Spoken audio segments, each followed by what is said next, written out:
Olá, seja bem-vindo à penúltima parte e sexta parte da nossa série sobre o fundacionalismo de Laurence Bonjour. Na aula de hoje, nós veremos como Bonjour lida com alguns problemas relativos ao modo como ele procurou justificar crenças aperceptivas ou aquela metacrença sobre o conteúdo da nossa experiência sensorial.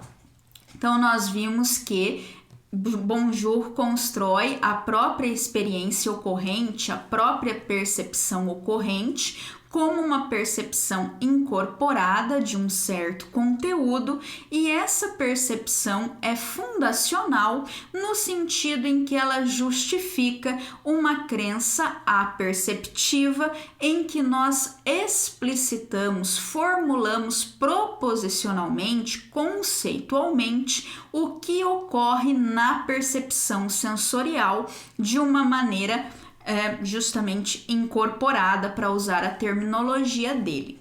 Isso nos remete a alguns problemas quanto ao que nós ganhamos efetivamente com isso. Será que essas percepções incorporadas são capazes de nos dar a conhecer algum objeto que não seja a nossa própria mente? O famoso problema do mundo físico, né? Retorna aqui nessa versão de Bonjour do fundacionalismo. Então, nós começamos a aula de hoje por uma objeção que ainda não diz respeito diretamente à existência dos objetos percebidos, mas ao próprio fato de nós não sermos capazes de formular conceitualmente toda aquela multiplicidade, toda aquela riqueza fenomenal, né?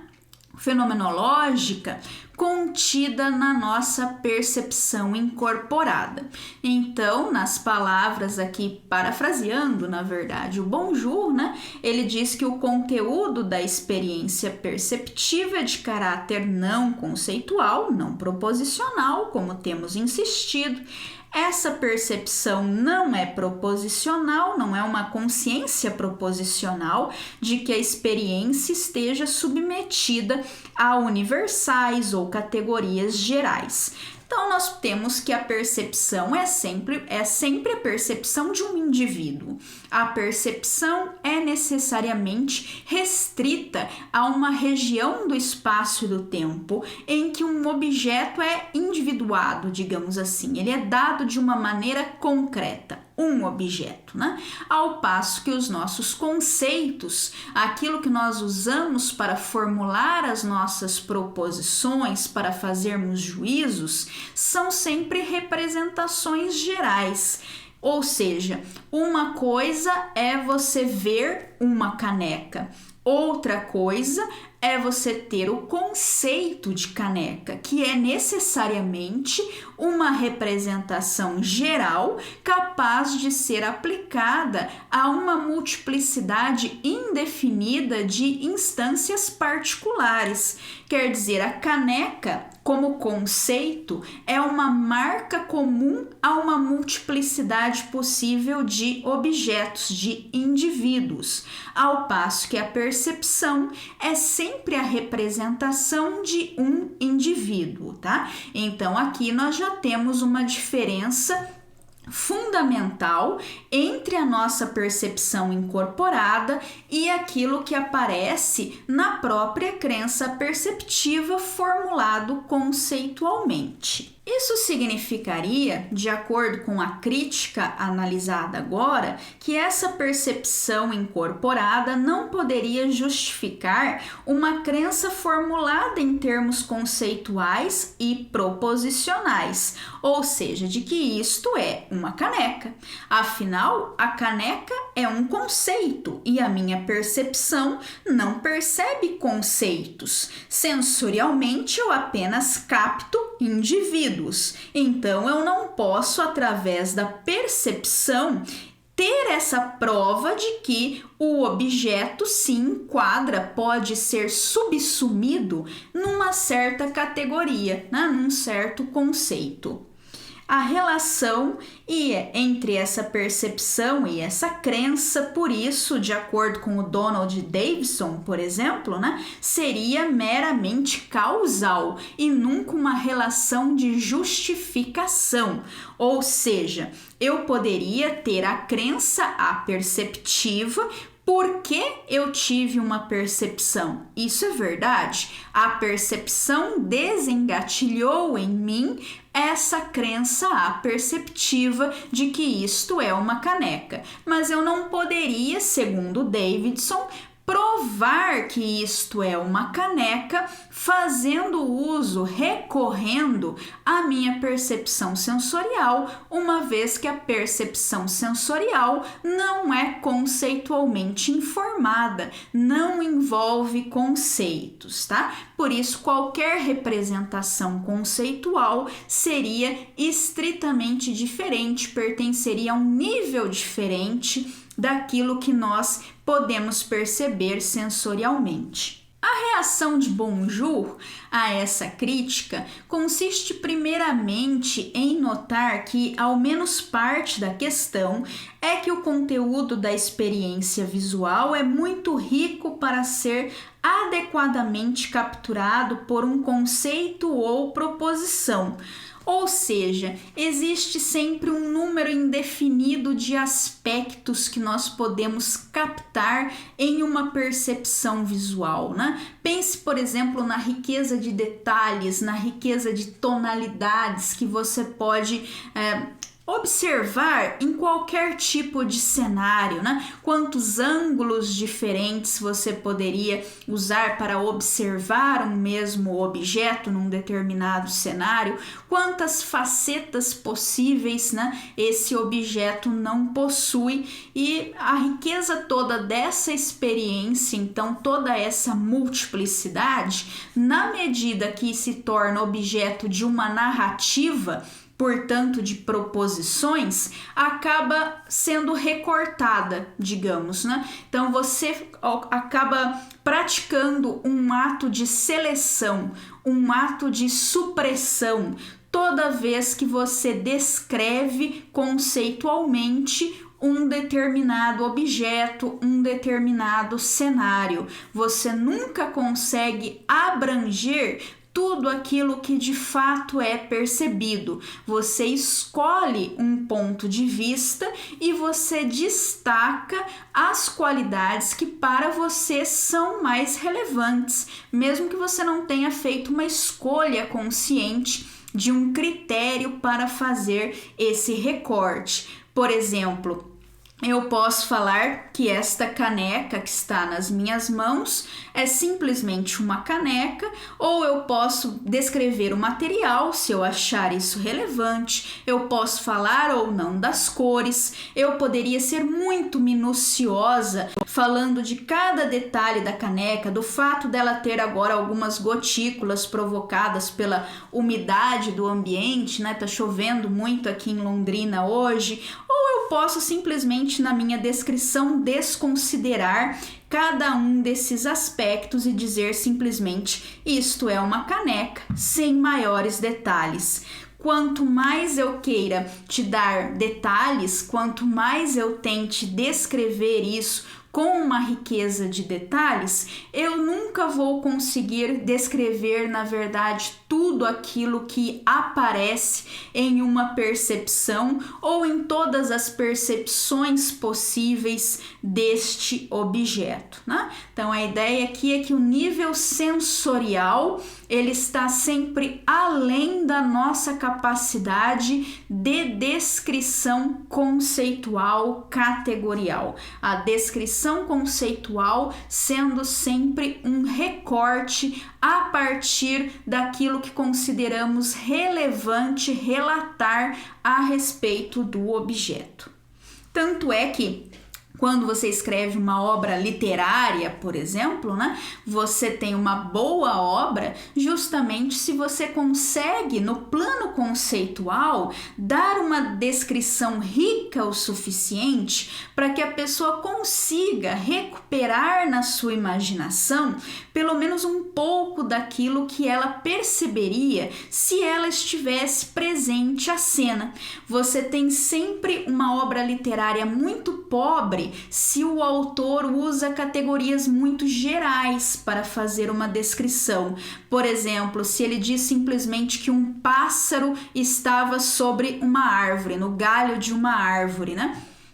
Que jeito que era essa árvore, né? Quantos objetos possíveis não poderiam te ocorrer nesse momento? Ele não está pintando um quadro, então, na sua imaginação. Ele está deixando a sua própria imaginação ter que fazer todo o trabalho. Um pássaro também, né? Pode ser de um urubu a um pardal, né? Então, quer dizer, esse autor está sendo extremamente pobre, né? Ele está cometendo até um erro estilístico que, se ele tivesse frequentado uma única aula sobre como escrever literatura, ele já não cometeria. Ele precisa usar os conceitos mais específicos possíveis para ativar a nossa imaginação. E ainda assim, é claro que ele nunca chegará nem perto de nos colocar de fato na cena e tudo que nós poderíamos perceber se nós estivéssemos de fato presentes.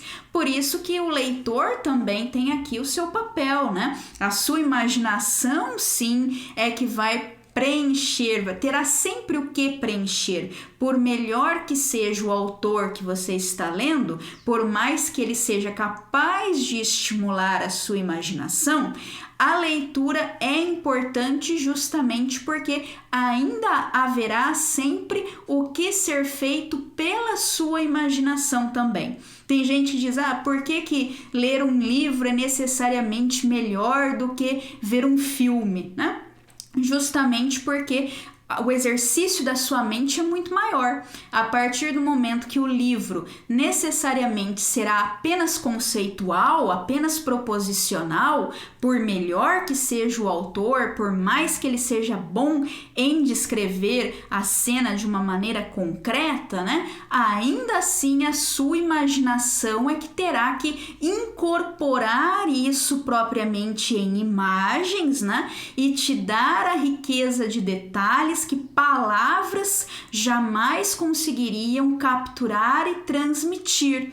Por isso que a mente de quem lê trabalha muito mais, a imaginação de quem lê trabalha muito mais do que a imaginação de quem assiste um filme ou qualquer coisa que o valha, né? Que já coloque então diante dos nossos sentidos a coisa ela mesma e não simplesmente conceitos e proposições, ok? Mas fechado esse parêntese e voltando aqui ao nosso artigo, o Bonjour tem uma resposta a essa objeção, que é a seguinte: ele concede primeiramente que o conteúdo da experiência visual não é conceitual ou proposicional, isso é óbvio, né? Todos nós temos que aceitar, mas ele diz que está ciente daquele conteúdo em virtude de ter a experiência, quer dizer, não é conceitual, mas ainda é uma experiência consciente. Portanto, ele acha que ele pode, a partir dessa consciência que temos na percepção, tá? Ele pode ter essa crença aperceptiva capaz de descrever conceitualmente esse conteúdo, mesmo que não de forma completa. Isso também tem que ser concedido, né? As palavras nunca serão capazes de alcançar a riqueza do dado. Mas se ele compreende, ele diz que se compreende o que uma experiência teria de ser a fim de satisfazer a descrição conceitual, a gente pode então pensar se a descrição é ou não exata quando ela é dada. Quer dizer, isso é interessante, né? De fato, uma descrição nunca alcança a totalidade do dado. Ainda assim, como esse dado sensorial é dado de uma maneira consciente, nós sabemos como ele deve ser para que ele possa justificar uma dada descrição. Então veja, eu posso olhar aqui pela janela do meu escritório e dizer que eu tenho uma certa trepadeira aqui, uma planta que está subindo por um caramanchão, ok? Tá, isso está longe de captar tudo aquilo que eu estou vendo, até porque eu seria uma péssima autora de ficção, né, de literatura. Eu não consigo fazer uma descrição rica, viva dos detalhes que eu estou observando. Porém, você sabe o que tipo de coisa eu tenho que estar vendo para que seja justificado dizer em termos conceituais, proposicionais, que existe uma trepadeira subindo pelo caramanchão. Eu sei, quer dizer, o tipo de experiência que pode justificar esse tipo de proposição, ainda que a proposição necessariamente fique aquém da experiência. Em outras palavras, nós sabemos como é que uma percepção poderia verificar uma determinada descrição conceitual dela, tá? Mesmo que a riqueza de uma não esteja à altura da riqueza da outra, e jamais possa estar. Ainda assim, pode haver uma relação, segundo Bonjour, de conformidade entre esses dois planos, tá? Então ele diz, eu compreendo o que uma experiência teria de ser a fim de satisfazer a descrição conceitual. Então imagine que você venha à minha casa, entre no meu escritório, abra a janela e agora imagine aí, forme na sua imaginação a imagem de uma samambaia. Então você vai ver, nossa, isso que eu estou vendo não bate com aquilo que a Andrea falou no vídeo. O que ela descreveu no vídeo não corresponde à percepção sensorial que temos aqui. Então, isso é o que está em jogo aqui. Por mais que uma coisa não possa reproduzir completamente a outra, as crenças aperceptivas não são capazes de comunicar por completo o conteúdo da percepção incorporada, ainda assim eu sei como deve ser uma percepção incorporada para que uma determinada crença aperceptiva baseada nela possa ser considerada justificada, certo? É por esse motivo que o Bonjour conclui que o dado não é um mito, né? E aí ele passa na próxima sessão ao problema do mundo exterior, porque nós ainda não falamos nada sobre como essas percepções incorporadas poderiam justificar a nossa crença na realidade do objeto independente da nossa mente. Uma possibilidade que ocorre a alguns fundacionalistas diante desse problema é uma espécie de capitulação. Quer dizer, simplesmente não poderíamos justificar uma linguagem sobre objetos físicos a partir do que temos como percepção incorporada. Então, nós vamos adotar uma linguagem puramente fenomenológica. Vamos, no nível aperceptivo, formular proposicionalmente apenas aquilo que estamos percebendo, sem nos comprometermos com a realidade de qualquer coisa que não seja a própria mente e a sua própria percepção. Então, essa formulação conceitual do conteúdo dado em termos fenomenológicos tão próximos quanto possível do caráter aparente da própria experiência. Uma alternativa, geralmente porque nós nem sequer conseguimos ter uma linguagem puramente fenomenológica é nos atermos apenas à aparência de objetos físicos.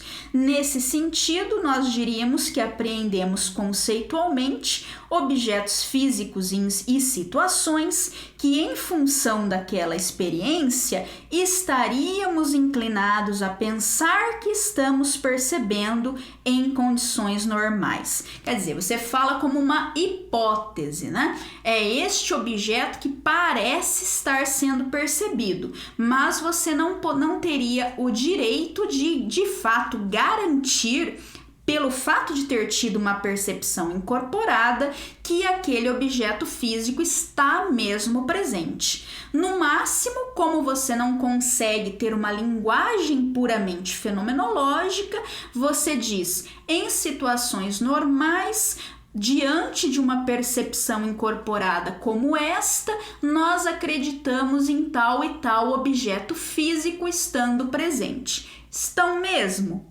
Não posso afirmar nada quanto a isso. Ele diz, então, que nós podemos ter uma descrição da experiência que meramente indica que tipo de objetos físicos parecem presentes, ou então nós podemos ter uma descrição da experiência que incorpora alguma afirmação causal ou relacional sobre a conexão entre a experiência e o campo físico, né?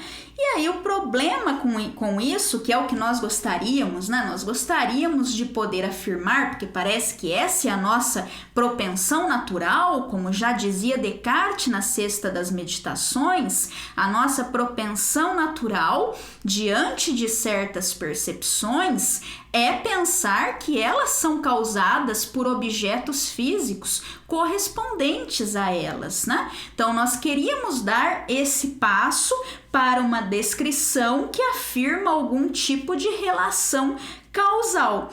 O problema é como é que nós vamos provar isso, se você precisa justamente apelar a algo que não está sendo percebido.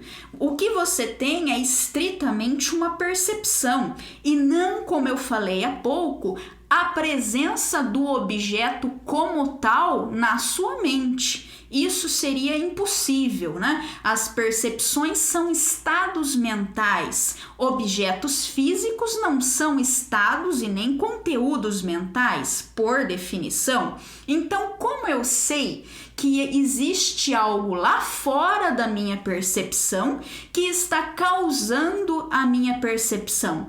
Como eu poderia ter uma experiência dessa relação causal entre uma percepção mental e algo que é necessariamente extramental, algo que, por definição, eu não posso acessar diretamente? Então, esse é um problema bastante clássico, né?